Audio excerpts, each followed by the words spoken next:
idea then. Is it? And maybe I could go outside or go up to the belfry for this.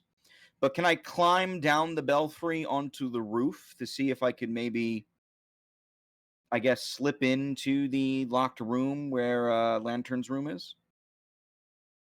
The thing is that all the windows here are basically glass stained windows, so Okay. they're not latched or anything like that. So if there is a fire and there's only one way out, somebody will be seriously screwed. But fire safety was not something that they had when they built this church. Yeah. I mean, you could climb down to the roof; that's no problem. But unless you wanted to break a window, yeah. I'd rather not do that to a church. Even a church I don't believe in. So, huh.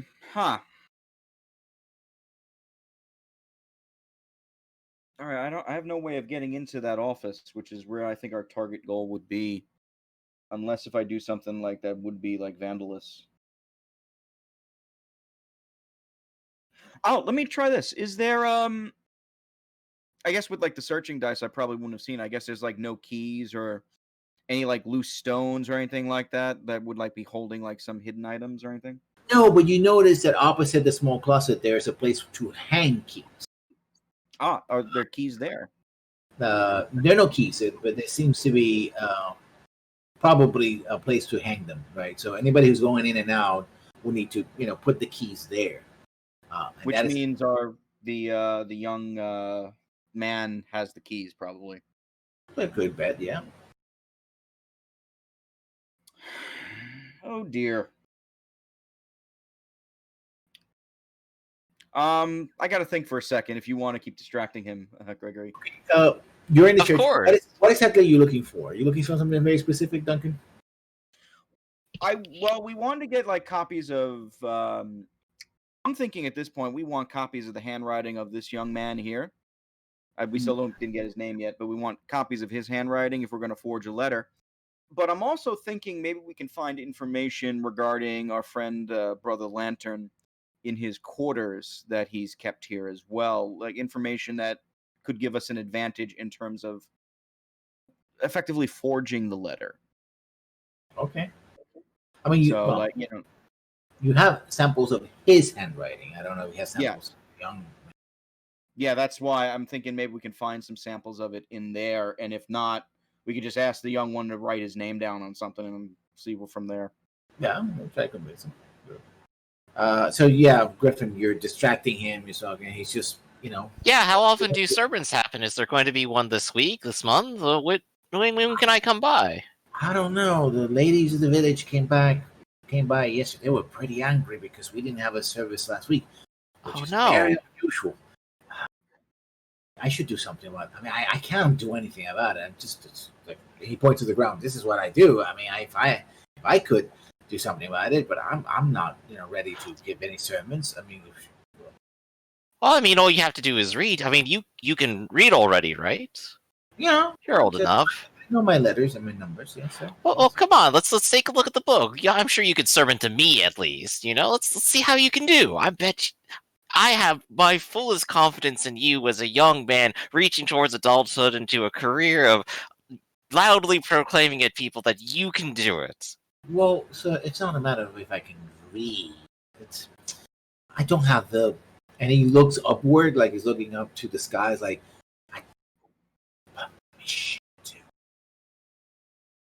Oh, I'm missing all of that. Yes.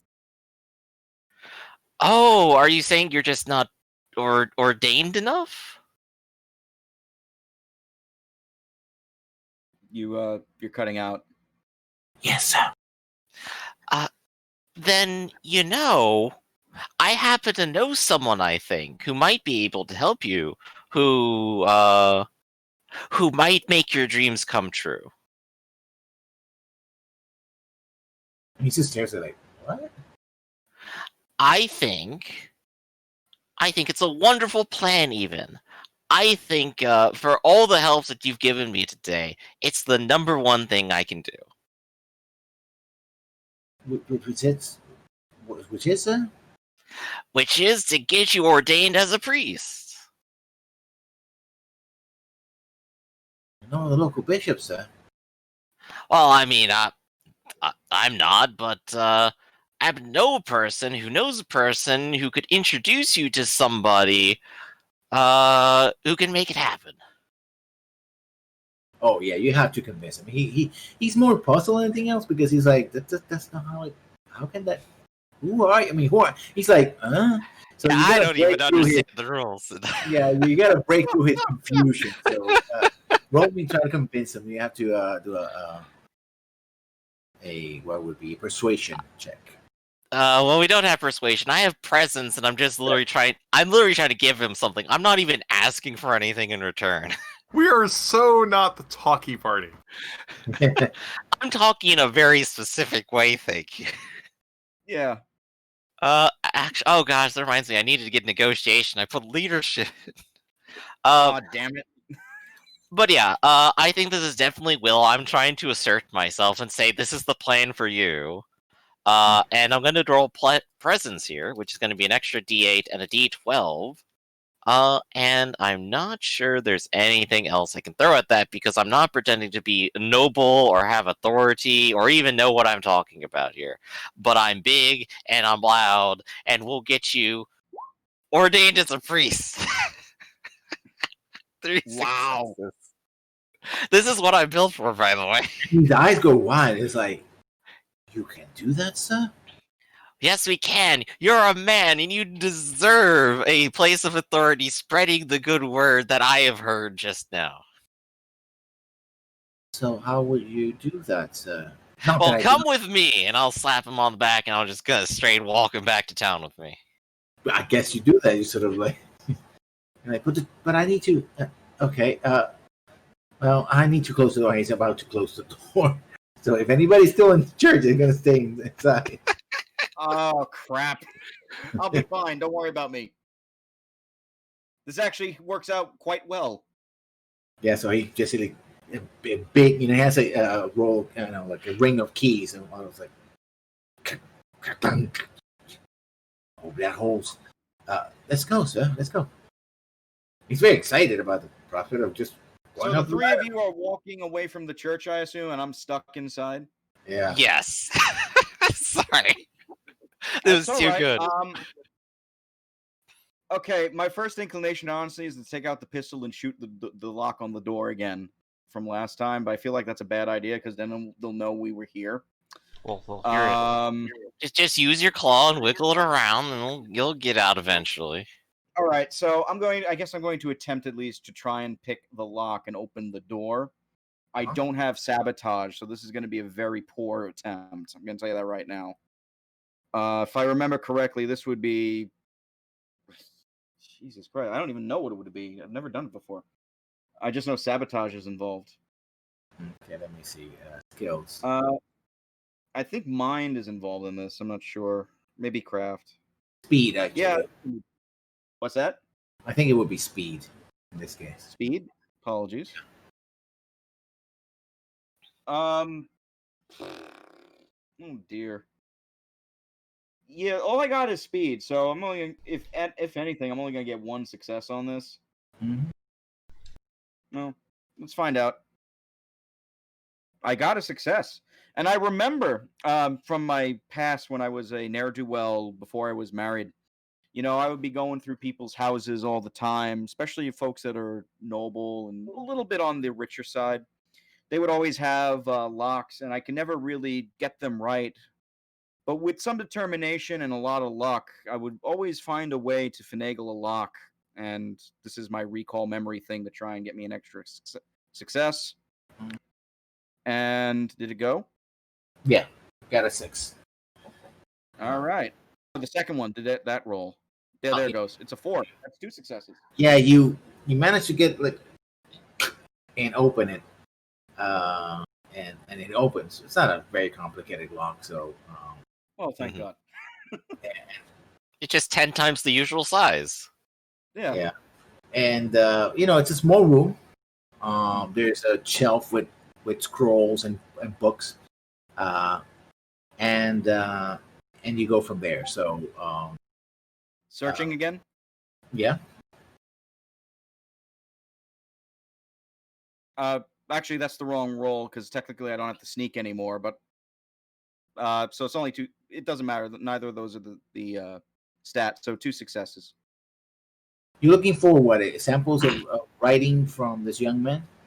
Yeah, samples of writing from the young man and any missives or notes that are basically like claiming authority from the church here that maybe the Brother Lantern has written or has had to read before. You find some official documents. Mostly, it's about acquiring, things like holy oils and candles, etc. That, for example, he orders out candles. Normally, that would some churches would make their own candles, but he seems to be preference of ordering them. So he orders them from the local candlestick maker, and holy oils, which have to be sanctified. And stuff like that, right? So that's the kind of official documentation that he deals with. And also, there's early writing of this young man has been taught how to write, right? So there's parchment, and we see it's basically so you have from chicken scratches to something more or less legible, right? Along the way, right? So you get a good feel for his writing. Okay. Is there any personal effects, like maybe like the brother's symbol or ring or anything like that are also No, available? those will be with him. Yeah. So. Okay, just checking. God, I could be such a nasty person right now, but I feel really bad trying to rob a priest. Oh, this guy did kind of anger me before. I love how you're willing to forge credentials for not actually willing to rob. Yep. No, although now that I think about it, you know what? This guy actually did anger me before with his attitude when we were there that night. So, is there anything valuable in the room that might be worth taking? Wow. I mean, there are some not holy relics, but there's some jewelry, right? Some extra rings, some stuff like that, right? So he has his official ring with the seal on it, but he has other rings that apparently he wears. He's not wearing them all the time. So you find some of those. I'll take a few of those then. Yeah. So I get like 2 or 3 rings from him. Mm-hmm. I'll open up my big jewelry box and just throw them in. Apparently, I'm carrying a jewelry box now. he likes. Yeah. No, that's what you get for being a jerk. Anyway. Okay, so we got some samples of writing that is, I'm suspecting, is this young man's. We got some samples of writing of what Lantern's writing would be.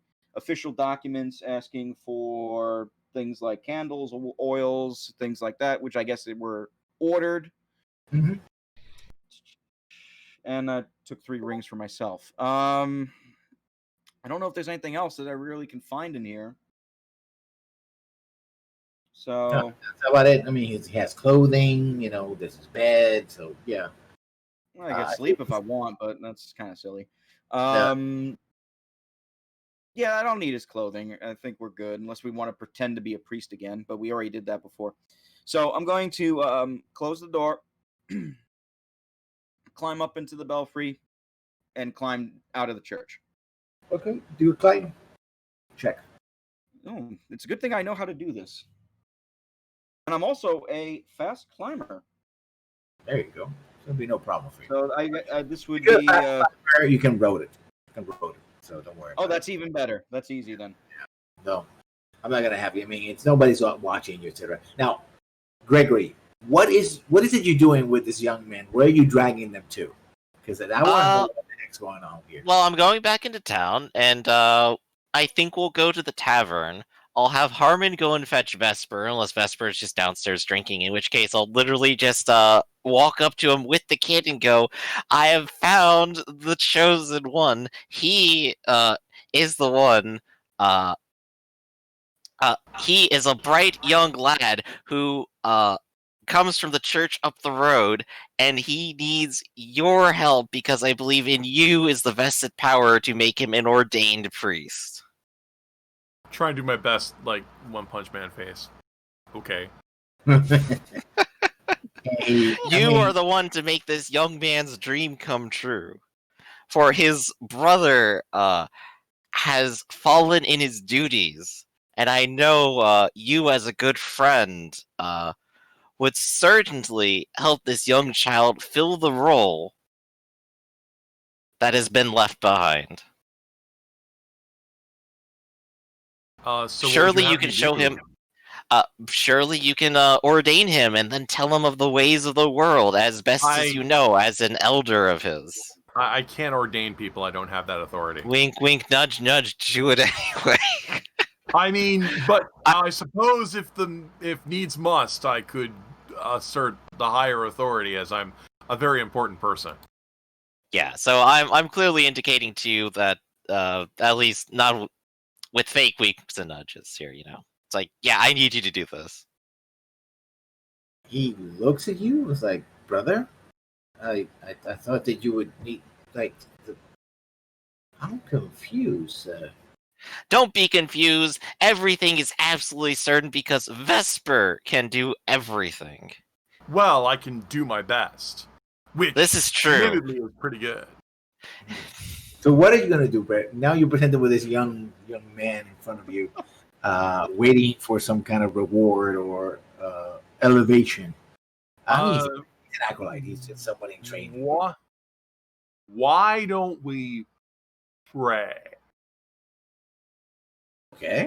He prays. Oh, the divine, we beseech thee to give us the courage to press forward with the grand tasks we're supposed to press forward with.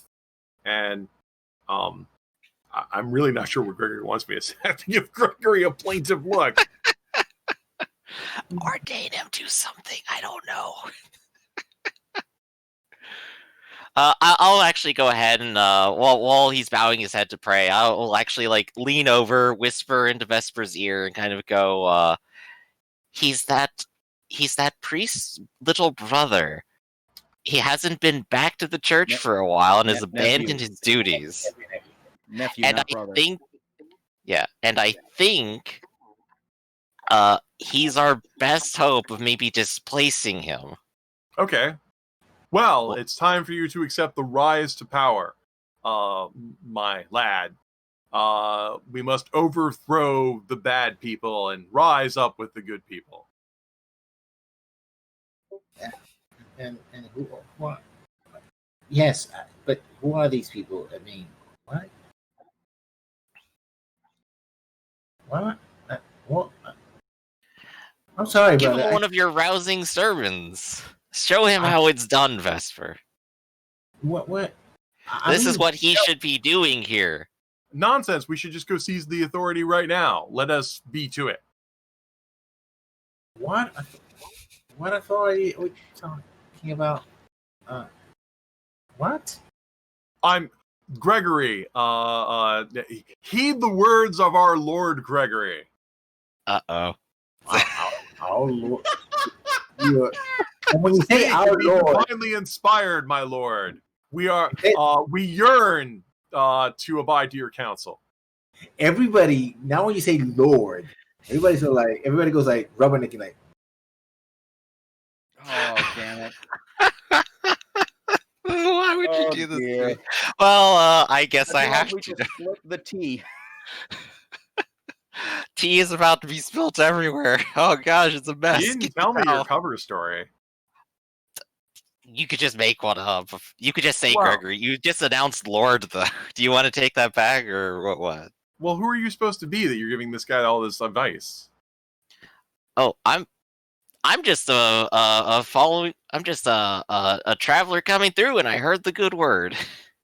Oh, well then heed the advice of our divinely inspired friend here. There we go. Okay.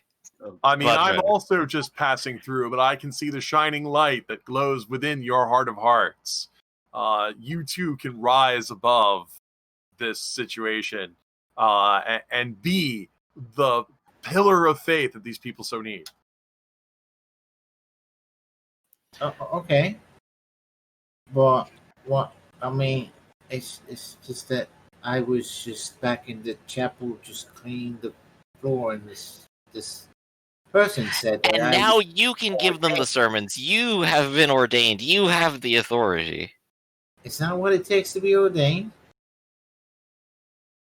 All it takes to bring the message to the people, like our great sainted Heloise, is a conviction that you yourself know what's best for everyone. And who knows better than yourself?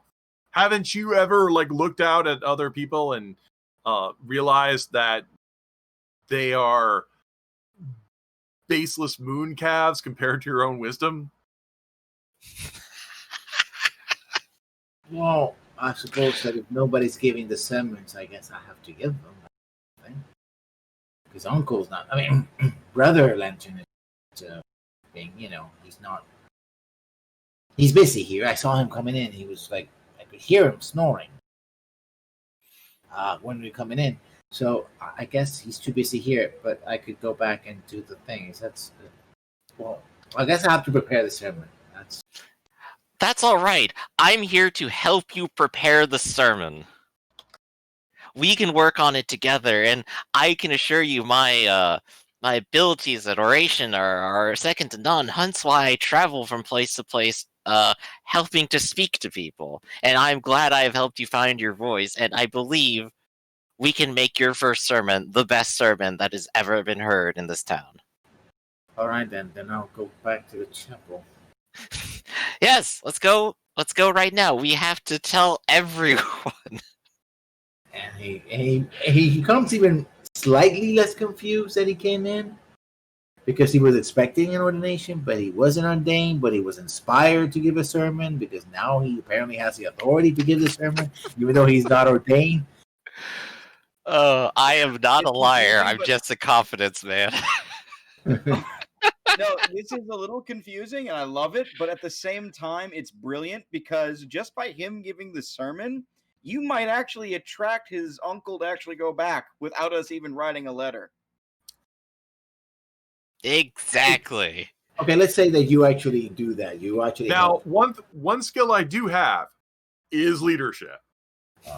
So encouraging other people to do things is something I'm very good at. Well, you did a great job just now. And, did you want me to roll any dice, or am I just that awesome? We already left. Yeah, he's so confused.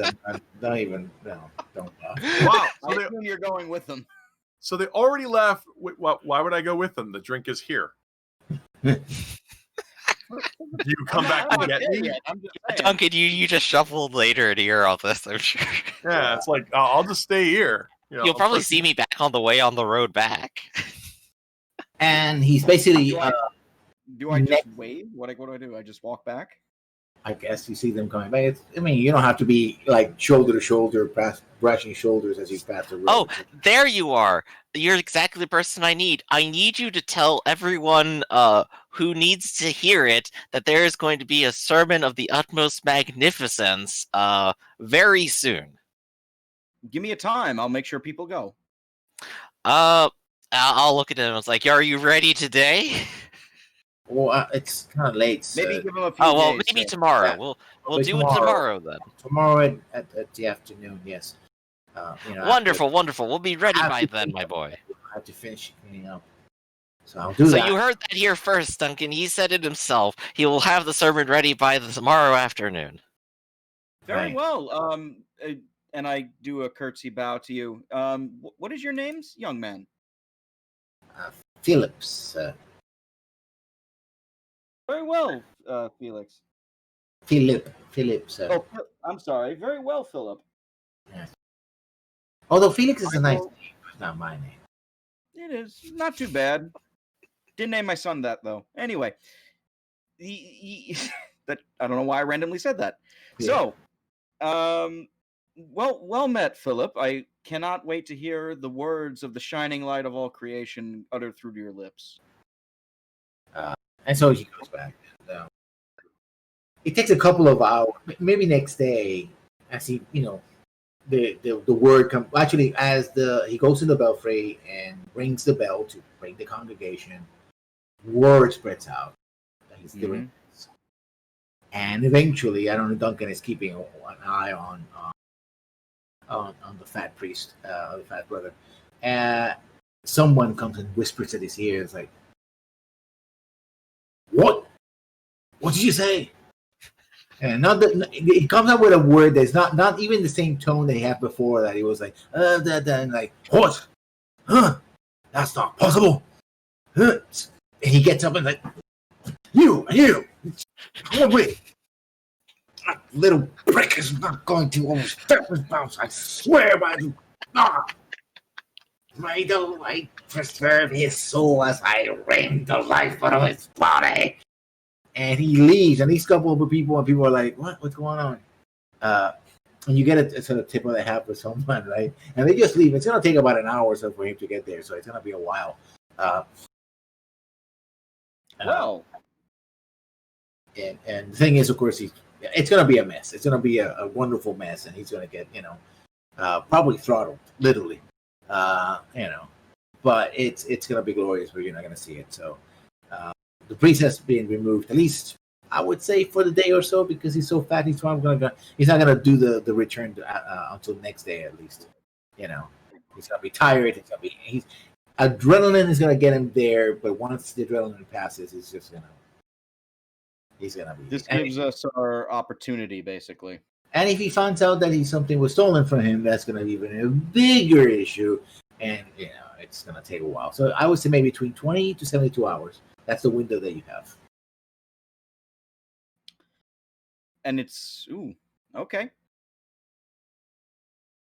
Because that's the time that the society is going to break into the stores and steal them.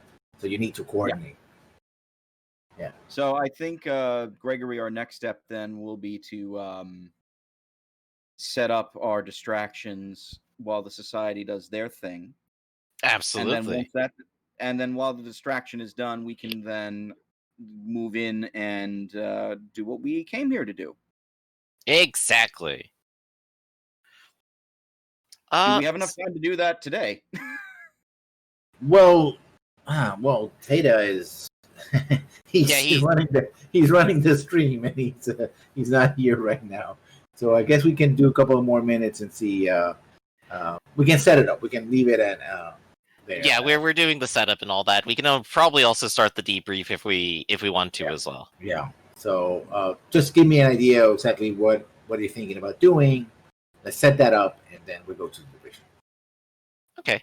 Well, I mean, it seems like the idea that was given to us will probably be the best plan ultimately, which is get into the house or the storehouse where the gunpowder is, maybe take a little bit out of there, ignite the rest, let the thing blow, while everybody else and while the guards are distracted there, we get then a few guys to get us in where the dry dock is, where we got to go to set up what we got to do. While they take food, and then we just get the GTF up. I think the proper order of it is they help us infiltrate in, we set up to have the thing blow, and when the thing blows, we start the fires, and then they help us get out. Yes. So basically, what they're going to do is going to give you clothing to make you look like sailors and workers, dock workers, right?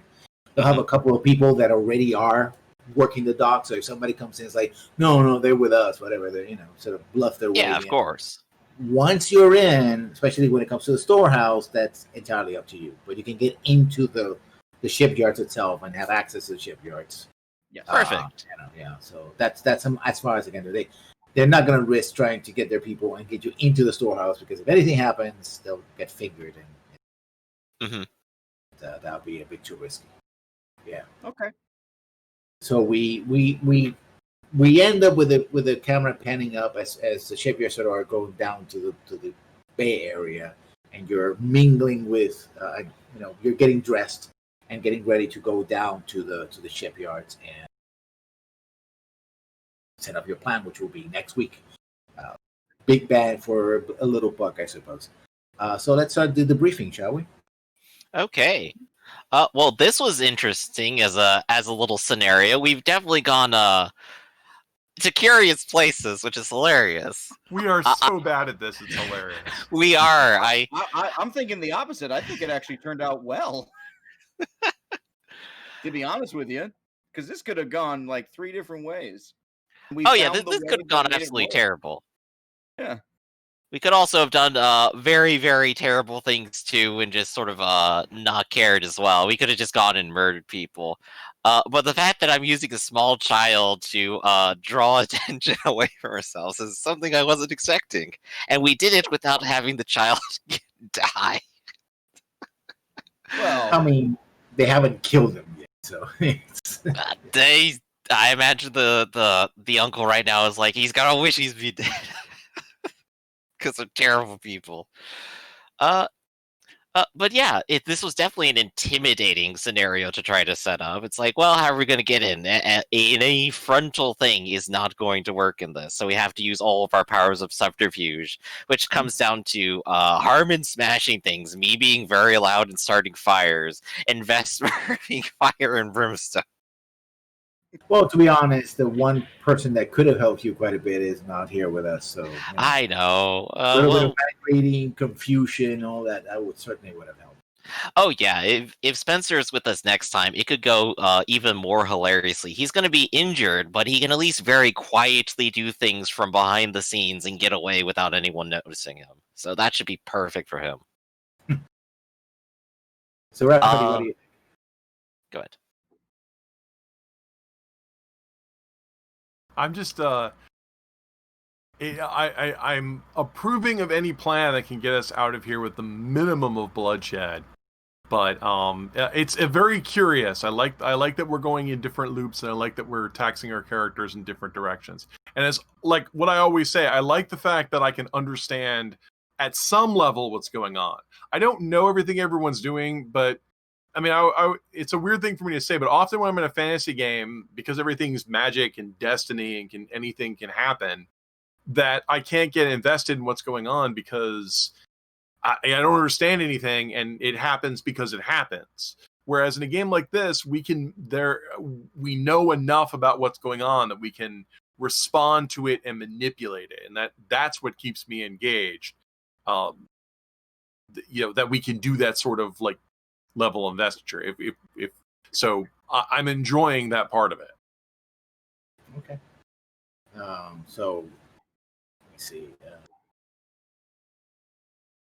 Robert, what do you think about it?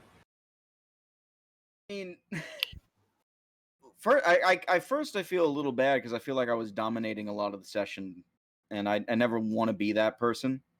It does happen though, and it is what it is.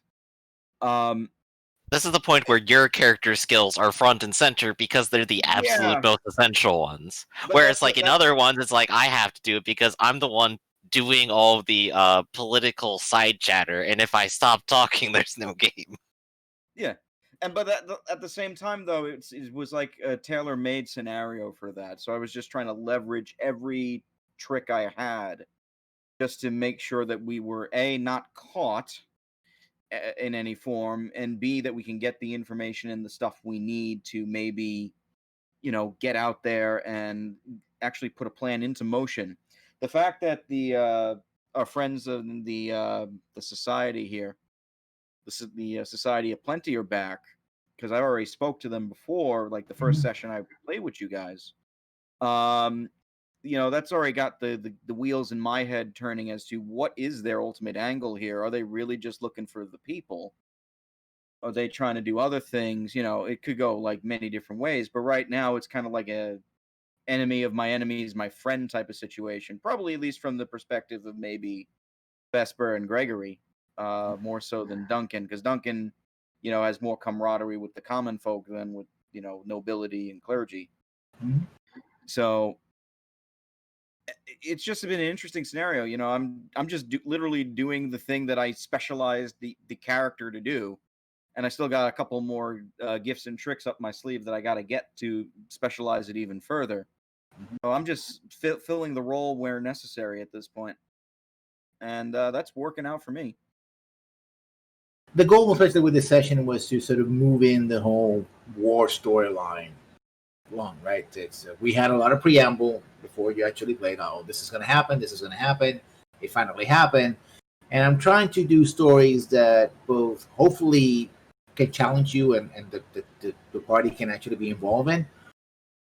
But also sort of move these things are happening, right? Oh, doing this. Okay, that's a political move. So we have our political characters do this. Oh, this is a sneaking situation where a small team can do things, right? It's much larger narrative is going on that you can influence, but you're not sort of like you're not in a position where it's all nothing, right? Or it's like you do everything, or whatever you do, it's immaterial, right?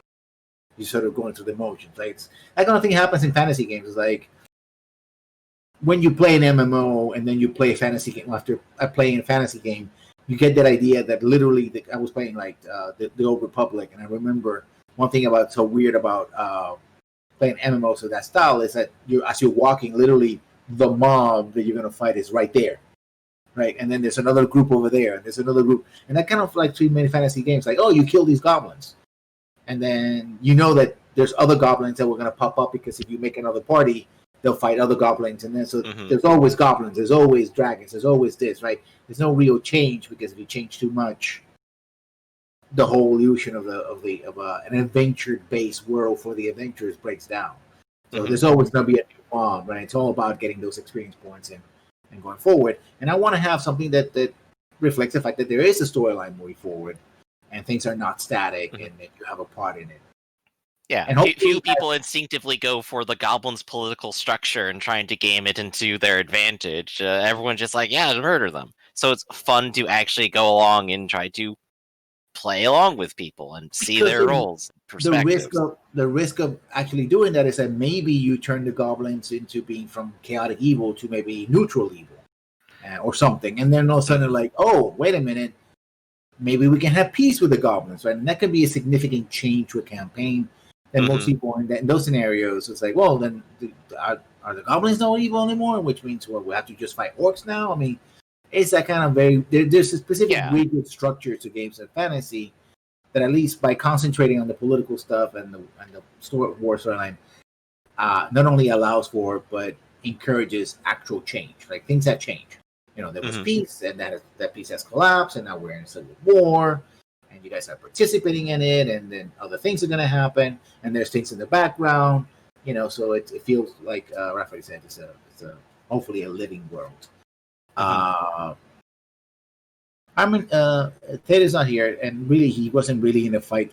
I mean, you haven't gotten yet into a fight. You're in a fight for your life. That happened last session, so I don't think we're totally about to. He is, however, fighting for his convictions. He refused aid from a priest. True. Yeah. I guess he is. He is in the long run saying, "Yeah, my life is a fight. I am in the fight for my life every day." We totally returned the prince. It kind of happened off to the side so much that I completely missed it. But we escaped the island. We had the prince, and we met up with completely other boats.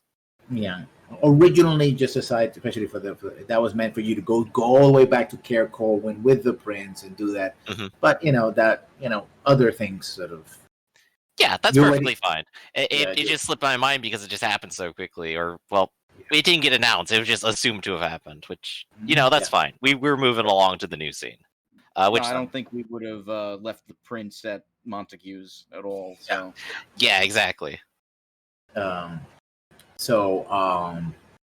that's one goal. So write that down. I think the other goal is now to get that food. Burn the ship and get the food.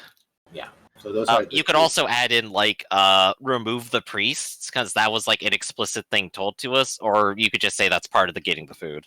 That's part of getting the food, right?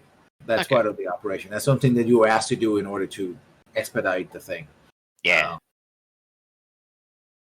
And I think that was a very good idea, trying to get allies to help you out, right? Robert was like, well, we don't have the resources, but there might be other people who are interested in this.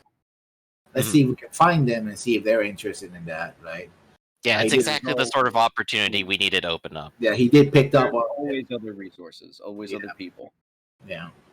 But another thing I want to say, because I played with a sort of kind of player that is very weaselly, another kind of player would have gone like, "Oh, there's these people. They're here. Why don't they do everything and we stand in the sidelines and do nothing?" Right? That wasn't the approach, right? That wasn't the thing. Because I played with people like that. I hate it. It's like, oh, I want to be here, and I want you, the GM, to do everything for me because I'm very clever, and so and then by the way, give me magical items and gold and and I mean, you'll probably recognize like I'm part of that player where I will assemble things and say all the machinations are already in place, let the machine run. But usually that's after I built up a whole lot of stuff with you. And it's already well known, like, these are the things that are in motion and happening. You're getting actually, there's a difference between... between building the machine and then just watching someone else do it, Yeah, the difference between doing that, actually putting the work, and then going and simply saying, "Oh, I'm here. There's some bad guys. I learned about bad guys. I'm going to call the guards and have the guards take care of the bad guys." And you're like, "But you're the adventurers, and the adventure is about you taking care." Oh yeah, but we're going to. Are you sure this is the right type of game for you? Yeah, we have other alternatives. So there's a difference, right? If you were to play an elaborate trap where you get the guards and the bad guys to come across each other, now that's cool because you actually have an elaborate trap where I convince a young child that he can totally stand up in front of a crowd, which he did. So yeah, I guess we're waiting for Theta. So did I leave anything else? Any mottos or? We haven't done the mottos. We could go ahead and do the mottos now. Where I'm Gregory and I'm fit to be the king. You certainly took charge, so there was that as well. Yeah.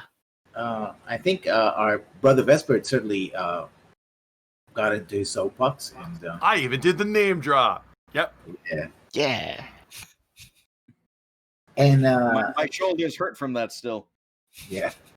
And Duggan, I think you purloined and sneaked your way through most of the adventure, so I think that's pretty much. Yeah. And also keeping with Duncan's theme right now, he's still feeding the people, or at least trying to. Mm-hmm. So the charity is still at home. Now you guys have accumulated quite a bit of points, and some of you have been spending them very quickly. Others, like we were talking about this before we started. The graffiti is saying, "I'm going to need to hold this because there will come a point where I will become the thing that I've been working on from the first day." Either way, that's fine. I'm not going to put pressure on you guys. We're like, "Oh, you have to spend," because it's your characters. You're going to. I like spending. Spending's fun. Yeah. And I think this game doesn't rely as much on your spending. I mean, you can get pretty tough. Like, Harmon is a pretty tough character because they spend a lot of points. But yeah, there are some gifts which will very drastically change your power very quickly, and some which sort of do it slowly. Like gaining dice is slow, but I can cast a spell every turn now, which is a drastic change. Makes you more combat oriented.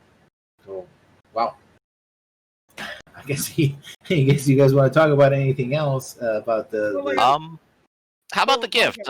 We did save the hire. We finished that. Let's hash that out. Why not? Yeah, people might not know. Usually do this during the week because I take in advice from the players, like, what we want to do. So maybe we can pull and see. And I try to see you have done or trying to do. So maybe do a little poll. It might seem random. People say, "Well, what? Did you do something related to that gift that you sort of earned it, or talking it out is good." Yeah. So, any ideas? Let's see. Well, we did a whole bunch of cross-country running. Really. We tried to do sneaky things.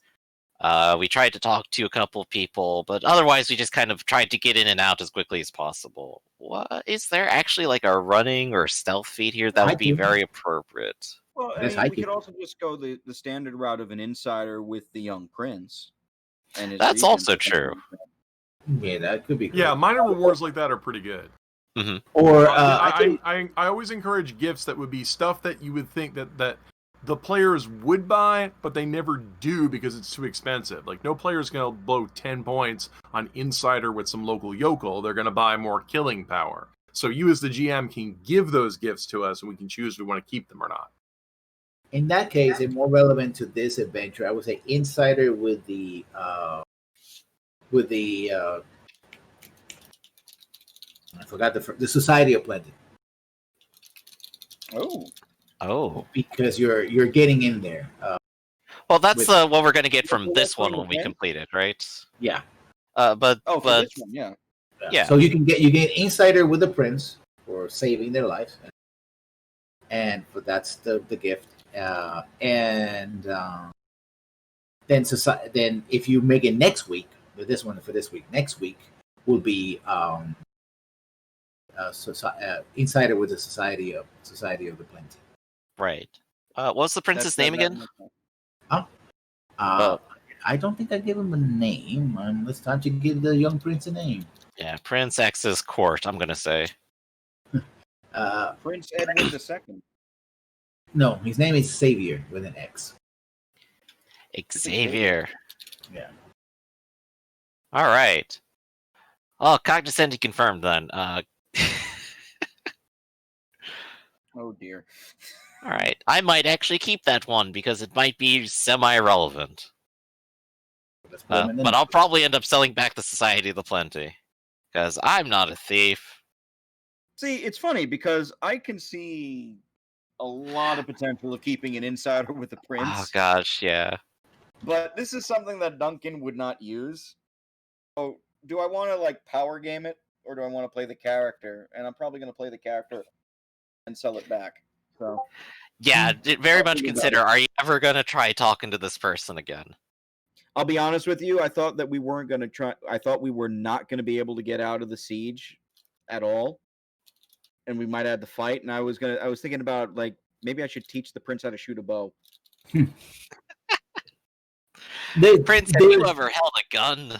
I sort of started explaining what happened there, and recap of that, because and that explanation was based on kind of more the debriefing is that not everybody's motivated by black and white, right? The motivations of the guards were not necessarily they're sympathizing with with the other side. It's more like we're kind of desperate here. We have families, we have friends, we live in communities. They're suffering. If we can end this war, then sooner the better. We'll be good, right? And there's always and the usurper does have, at least for the time being, a very powerful tool, and that is that he has access to what seems to be an endless supply of food to give to desperate people, right? So that's not magic. That's not being able to destroy an entire town with a meteor shower. But right, and while the food isn't necessarily going to leave the island, it's going to be in other hands, and he can't quite take as much credit anymore. And we get a sizable amount to take away too. Yes, we do. So yeah. Gotta think now. Now I'm assuming, obviously, we're going to be going into combat next session. So, well, depends how you play it. That's true. Yeah. Right. It's very likely. That's another thing. It's again, I don't do a lot of heavy combat. You got you to have more combat more frequently than before. The earlier weeks were pretty much a lot of talking. So there's more of that combat certainly, but I feel that, especially because this is a goal-oriented game, a goal-oriented experience system, if you guys can really pull it off, that you don't fire a shot and nobody sees you, that's awesome. That's something to be rewarded. It's not like, well, I created a combat scene. I have this Triceratops here and this main battle tank over I there. have a hammer. Why aren't you a nail? Yeah, there's a super laser over there, and I really wanted to use a super laser. Yeah, where I know Theta has built his combat character, but he's perfectly fine waiting until he's actually needed. Yeah, it's like, and the system also has the idea of saves and stuff like that, so that people can actually talk when they monologue, or you can save a character, right? But like I said last week, if a character is on the table and they die, and it makes sense for them to die, then they die. I'm not, I have a rule that if it's an NPC on the table, players are going to try to kill them or capture them or steal something from them. So just have it out, have it, have it. The important ones have the combat save, and if it's really that important, they'll try to live. Yeah, but it's not going to be like, oh, my precious NPCs, you can't have them. Because here's a rule about role-playing games, and a little advice for people at home. Nothing, especially GM, nothing that you do as a GM, as a prep, is complete until it hits the table. Your precious characters that you spent writing entire, books worth of backstory, they're nothing until they actually start talking with the players, right? Your combat encounter doesn't happen until the player starts rolling die, right? Nothing is complete until it hit the table. So what's the point of having a very cool character, NPC, blah, blah, that you don't actually put him in and do anything, right? It doesn't make sense, right? Put them at risk. Your players are taking a risk with you when they're putting their characters on the line. They could lose their characters or whatever. So why you don't do the same? It's the character that you put out that like actually fights with the players and then like runs away and lives another day or something because of their own abilities or the players' choices is fun and engaging. I think one of my primary antagonists actually survived from the second session all the way to the end in Urban Jungle. And every time the players let him get away. Yeah. On purpose or just by Rafferty, you remember Osborne in all the encounters, right? I'm also remembering like when like the one street gang shows up with a fight with another street gang, and I just said, "You guys are like having your own adventure. I'm just gonna peace out." But I've spoken a lot that I'm very much in a camp of like a simulationist type story where a bunch of stuff is happening all around us. I mean, that's why like we're having a political intrigue game here in Ironclaw, and it's like I don't want people to just get killed because they're people. And if we can get away with that, but also it's we also have to deal with the stark reality. But we're part of a reality. This is very different from some other types of games that you often see streamed, which are where the players are the stars. Like everything revolves around the wacky hijinks of the players and what they do. And that can be a lot of fun for a lot of people, but it's also like a wacky hijinks world where they don't necessarily have to worry about other people getting killed or loss of life or convincing others or that sort of thing. And so I'm always gravitating more towards like it makes me feel better about my character when I can interact with other people in ways instead of them just constantly responding to me. Like they've just got their own little thing going on. So yeah. And I keep saying that's what I enjoy about this game and the games I publish in general. Yep. It's weird. I'm kind of in the middle on a lot of that, but then I just like playing. So I'm kind of a strange beast on that because I've been spending so many years like GMing. Either I GM'd Ironclaw or I GM'd Myriad Song back in the day, or nowadays I've been GMing Pathfinder for several groups previously. And it's all different flavor, different style. Like the Pathfinder groups, I don't do a lot of dungeons. I do a lot of very similar things to Ironclaw with it where, yes, there's encounters, there's fights, there's traps, and every once in a while, but it's stretched thin compared to lots of the machinations going on around people. Like, should we go explore a ruin? Should we do this job here? Should we go to... I had one session where somebody had to go to court and try and convince another person that they were innocent of a crime. Didn't go too well, unfortunately. Like that type of stuff. And it's hard to do it in games that are more catered towards the encounter, the combat style. Yeah. And this game is a little bit... I always said this. I said this to you a long time ago, Norman. The flexibility that Ironclaw actually always has is why it's probably one of my favorite games. And that's not just me trying to flatter you. It's just the way it is. It's like I saw that smile. Yeah. It's the way it is. It really, like, that flexibility is what makes the game work so well. Yeah. Yeah, and definitely when it's a combat-focused game, there's always the focus to get it from one combat to another, and the pieces in between are just glue, really, and meant to be ignored. But here, when we have a simulationist take on the world and a rule system that supports it, the entire thing is a fun puzzle to try to work together and try to sort out. Oh yeah, like one thing that I'm constantly rebelling against is the idea that combat and conflict are over here and roleplay is over here.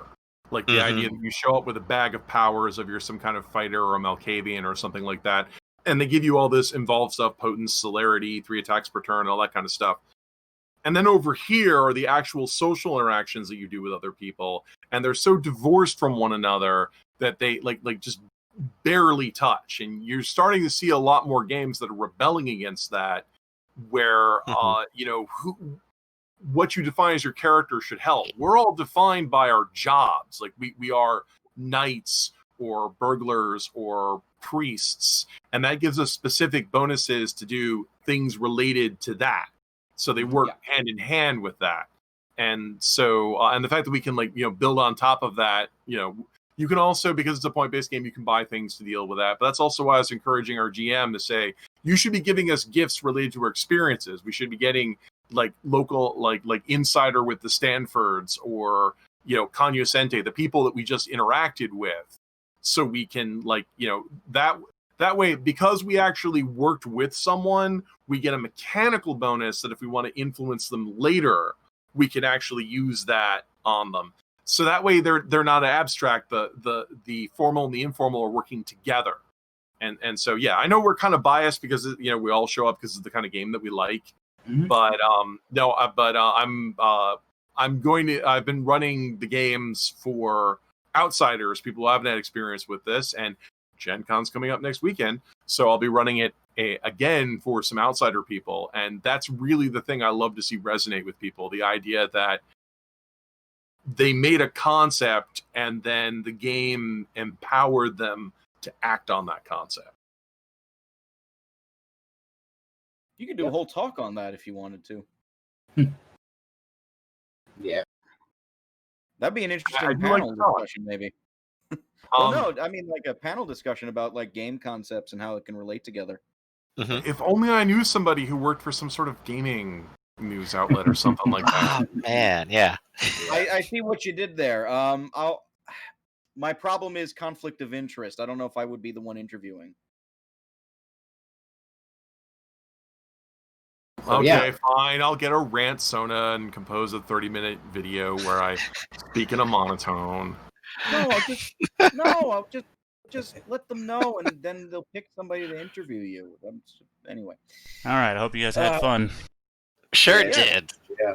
All right. We have set up the next session, so you know. The priest is gone. He went to the church. I don't know what you heard, and now we have our way inside. Cool. So let me know during the next week. I gotta cut this game end because the next game is about to start. Yep, that's right. See you all in 12 seconds.